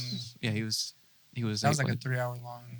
Yeah. Western, which I enjoyed. That's what I'm saying. Like Young Guns, it just has a very different vibe because I'm telling you, it's just to me, it was like they're trying to get like a hip, cool. Right. You know what I mean? Well, maybe there was someone out there who wanted to, like we had mentioned before, to capitalize on the whole Western genre. That kind of died off. Sort of did like what A Knight's Tale did for like medieval stuff. They're trying to make like medieval stuff cool. Like let's That's true. Yeah. Let's get the Joker in there. Didn't they do that shit with like with Martin, like in the Black Knight? Black Knight. Yeah, but Knight's Tale was not like overtly a comedy though. It was right, sort of but like, I mean, like they still tried to like Black Knight. Compare Black Knight, Knight's Tale. Maybe, man. I don't know. That's fine. You know which ones we're talking about? Which one? I know Knight's Tale. Knight's Tale, but like Black Knight is the comedian Martin. God, I need to go watch Black Knight. I haven't seen that movie. It's a guy from like Bad Boys with Will Smith and stuff. Yeah, I've heard of Bad Boys, but like does he go back in time? Yeah, he works at a golf course, and then like he works at a putt-putt golf course, and he like gets knocked out, and he wakes up in medieval times. Something like that. That's fucking stupid. Yeah, it was just some food for thought. So, well, let us know in the comments, guys. Yeah, let us know. Anything else you want to mention about Young Guns, man? I mean, I think we talked. Other than it just rocks. It rocks so hard. Yeah. It rocks out like what is it? Emilio Estevez says. Did you hear that? I thought that was a weird. He says that when he gets regulators. Let's rock out. He does. Is that what he says? He says rock out. Does he really? I'm pretty sure he said. I need to go check, but I'm more than there's like they say a lot of things. I out. I could have sworn. I thought he said. Let's ride out. He's a rock out. No, I don't know. What's that? For the certain he said that. I think. Oh, yeah, I know which scene you're talking about. Rock on out of here. He says something like that. Your regulars. Dude, after this is over, let's check it out because I was like, now they're really trying to make it like an 80s thing. Like, yeah, let's get rad. Let's radical out of here. Let's get tubular. Yeah, these horses are mighty tubular. Oh my god, it's powerful radical. They have to really modernize like the language in fucking Young Guns. They would probably do that in the new one though. Mm-hmm. I'm almost certain. I mean, speaking of that, they talked about. I saw like a few interviews regarding that the rumor that there's gonna be a Young Guns 3. Now, following up from like the first two. But like I saw an interview where they kind of mentioned it to the Diamond Phillips. He was doing an interview for a show that he was doing.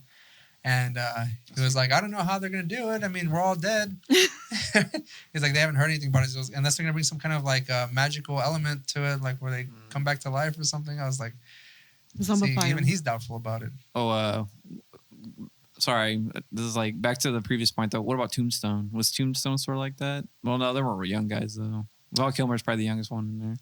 Right. But that was like after this movie though, right? Quick and the Dead with Leonardo DiCaprio. Have you ever seen that one? Yes, I have. Yeah. Okay. Is that with Sharon Stone too? I think so, yeah. Which one? The Quick and the Dead. Leonardo DiCaprio. He's like a gunfighter guy.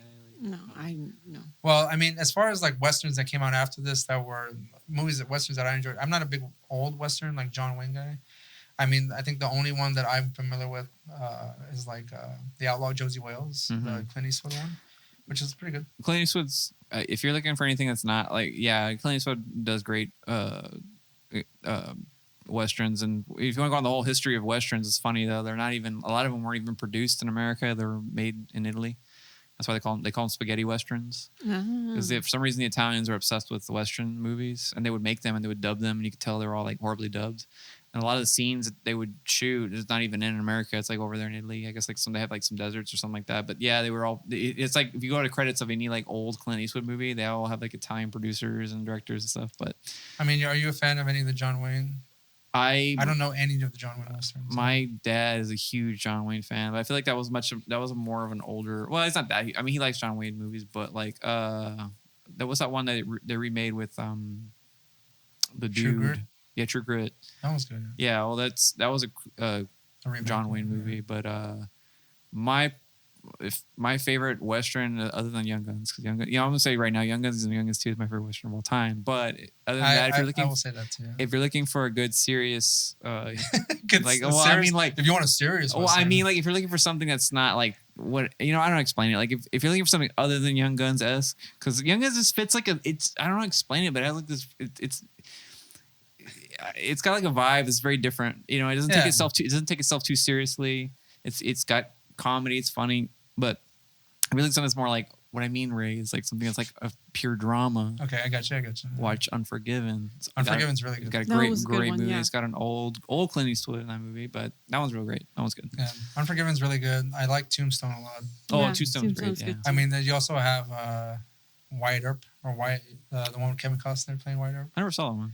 That one's long. It's a good one too. But it doesn't have the cast of fucking. To me, Tombstone almost seems like it's a John Carpenter fucking movie because you have Bill Paxton in there. You have the guy from that plays Kyle Reese from Terminator. Oh yeah. You have Kurt Russell. Mm-hmm. It seems like it literally seems like a John Carpenter cast in Tombstone, which is one reason why I also like it a lot. And you've got Val Kilmer, of course, as the Doc Holliday, which does a phenomenal job. What if John Carpenter directed a western? But that's what I'm saying. It almost seems as close as you would get to like Tombstone. But yeah, Wyatt Earp is also a good one. Did you guys watch Gangs of New York? Yes. Yes, I like that one a lot too. That was good. That's not really a western necessarily, but it's more like it felt like a western. Well, it's more like colonial. No, like a industrial revolution type movie, like around that time. Kind of westerny to me. That'd be actually, I don't know. That's a good point. It might be at the time of what we would consider westerns, but it's in New York. Yeah. So it's like in a big city. It's not like out west and all that. I think that's like why I wouldn't consider it. To me personally, like a western. It's definitely of that time. I think you're right. Like I think it is of that time period, but I wouldn't necessarily call it a western. The other thing I was going to ask, another one, Dances with Wolves, is that considered a western? I would say technically. Is it? Yeah. Okay. You know which movie I was going to ask if you guys would consider western? Maybe No Country for Old Men. I know it's not set in like the time period of like that most westerns are, but it's kind of like when you wouldn't say it's like a more like modern western. Well, it takes place like I guess in a like the setting would seem like it would be in a western, but like. Yeah, that's true. I guess I would see it. Yeah, like a modern era or semi-modern era of western because it does have that same pace of like the cowboys and stuff. So, yeah, I mean, I don't know. I just trying to track down that guy. Yeah.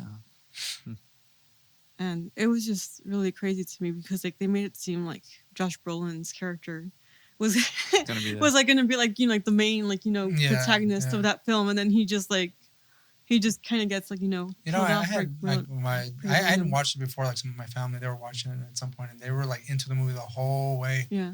Until he got killed. And they were just like, "Oh man," I'm like, "Really? That's the part that just took you out of the movie entirely?" It's still a great movie, but it just has like an ending that you weren't expecting. You ever have you seen The Ballad of Buster Scruggs? You know? No. That's pretty good. It's a weird movie. It's got Tom Waits in it. Then I got to watch it. Yeah. I'll watch he plays an old prospector in the movie. I'll watch anything with Tom Waits in it. Yeah. Well, I guess that's gonna be it for Young Guns. I mean, it was really a celebration of one of the best westerns of all time. Yeah, I mean, honestly, I know, like, saying that to most people, like, fucking, like, how dare you call this like the best western of all time? But personally speaking, this is my favorite western. Mm-hmm. Yeah. And I know I've said that to certain people. Our podcaster, Roland, MoQuest person, Roland. Yeah. And he fucking would go nuts. Well, what's his favorite western? I don't even see him watching western. He likes Tombstone and like Unforgiven. He likes all those like serious ones. And you know, it's funny because, like, I mean, he was supposed to be here tonight, but unfortunately he wasn't able to make it. And he was like, he always gave me shit for liking Young Guns. And I told him for like almost like 7 months that I wanted to do Young Guns. That's the first podcast episode I wanted to do for the new year, which is what we're doing, you know? Yep. And we've been talking about it for a long time. It's been like a long time I've been talking about it. And I always do it intentionally just to get him riled up. Because, like, he was like, oh, I'm fucking hurt. I go, you like Emilio Estevez, right? Yeah. You like Kiefer Sutherland. You like Charlie Sheen. Well, he kind of doesn't like Charlie Sheen, but like all these other characters, he likes them. You like Jack Palance. I like Jack Palance. And they're in this movie. I think is the fact that it's like the Brat Pack aspect of it. Mm. He doesn't really like it. But then after I spoke to him because he said he wasn't gonna be able to make it, he like passively aggressively says, you know, and I don't entirely hate Young Guns. I go, you fucking asshole. It is. Well, he doesn't like it's the like a Brat Pack type movie. Well, here's the thing: is that like he doesn't like the scene when Emilio Estevez is riding the horse and they put the "I like the nightlife, baby."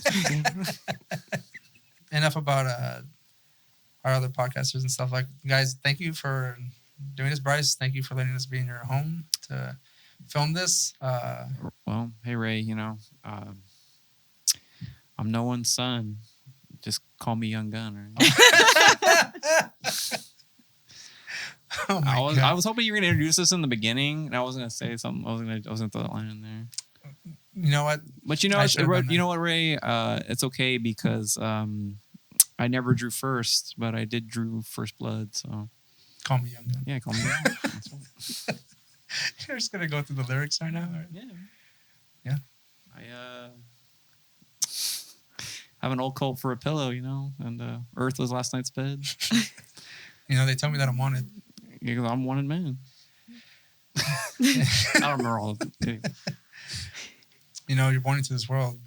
They say you're born with sin. Yeah. But you know what? At least they gave me something. Yeah. I didn't have to steal my half to win. Yeah.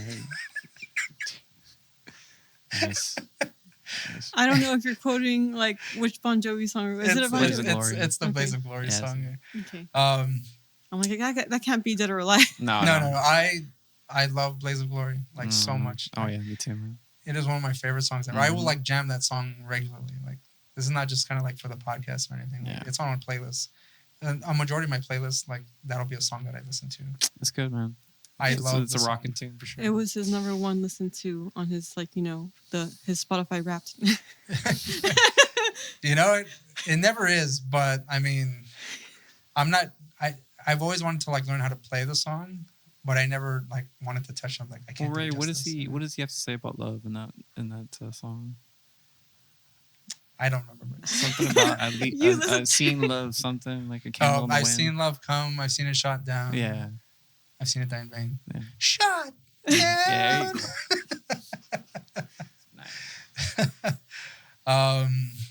If only we had more production value, we could have a whole karaoke scene going on right now. Great, man. One day, you'll get the full brunt of what Cinequest is wanting to do. Let's go film that at the Wesmere so I can pretend like it's all driving thing. Right? I should go let the guy like go. Can I just borrow this for like a few minutes so I can like sing Blaze of Glory? Huh? The fuck? Unless you got like a Young Guns fan, they're like, oh hell yeah, man! Like, let me set up the lights for you. Oh right. Yeah. Finally somebody like this is the only reason Finally, this junk is being used for a good reason. It's the only reason I opened up this godforsaken drive-in.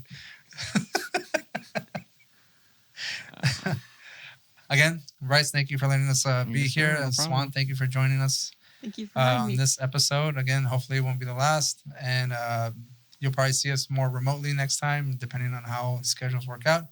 But yeah. If you like this episode, make sure to like and subscribe. If you're listening on any of the podcast platforms, follow, rate, I don't know, review. I don't know if people still do that shit anymore, but do it, I guess. That'll It's help. like, Share it. Yeah, Share it with the Young Gun fan. that's right. The Young Gun fans. And you all know who you are. Yeah, there's a few of you out there, and they're probably like in their like late 30s, 40s, Yep. somewhere mid 35, 45, somewhere on there. I like the good, the bad, and the ugly. Yeah, right. Someone's gonna be like, "Fuck that movie, man! Like that ain't a real Western." Well, maybe Amelia will I'm reach. really shot down in Elizabeth. Yeah, maybe Amelia will reach out to us. Yeah, right. I'm gonna like, you know what? When this episode comes out, I'm Ooh, gonna imagine tag. imagine Amelia Estevez reaches out to you and be like, "I'm gonna make you famous." I'm like, She starts like, I want to have that fucking reaction like in Yeah. Wentworth. Yeah. I'm gonna tag Emilio if he's on Twitter or Lou Diamond Lou Diamond Phillips. Phillips for sure. I'm gonna tag him. yeah. Didn't I say he liked us? I feel like we did Don't something forget, that he liked on Twitter, and I fucking like lost my shit. Yeah, I remember you. Was it Only the Strong? No, I don't know. No, no. don't forget Kiefer Sutherland. Oh, it's true. Kiefer Sutherland. I hears a rumor Yeah. that there's a distant cousin of mine's husband, and his cousin is dating Kiefer Sutherland. What? Yeah. A distant cousin of yours? Okay, let me clarify because I said that maybe incorrectly. My cousin, all right, her ex-husband, has a cousin who was dating Kiefer Sutherland. Wow. Call it 6 degrees of separation, Some motherfucker. 6 That's what it degrees. is. Yeah. Wow. You know, like Six degrees I'm of practically Lost Boys, family. man. You Damn. practically are. Agreed. Yeah. Well, get them on. Get them on the podcast sometime, dude. I mean, anyone who listens to the actual very end of this episode may know that person, and they reach out. Like Kiefer, reach Put out us to in me. touch, you know? We'll get you dressed up in the Lost Boys outfit, and we can do a Lost podcast. Boys. Right? You could like just like a background, like, do you know? Can you get the Lost Boys cast together? Yeah. The Young Guns cast together. What are the 24. 24 cast together? What else? 24. Oh my god. Yeah, that's funny. Can you bring Can him you get down? the Flatliners cast together? No. Get William Baldwin. Get fucking, Get No, Donald you know what? Sutherland, your father. Fuck all that. Can you get the Dark City cast together? Get the Dark City cast together. Yeah, can you just get them all together so I can take one photo? Yeah. Like one mega photo, please. He's like, you know what? I'll do that. Whoa! All right, that's it. We'll see you next time. Bye.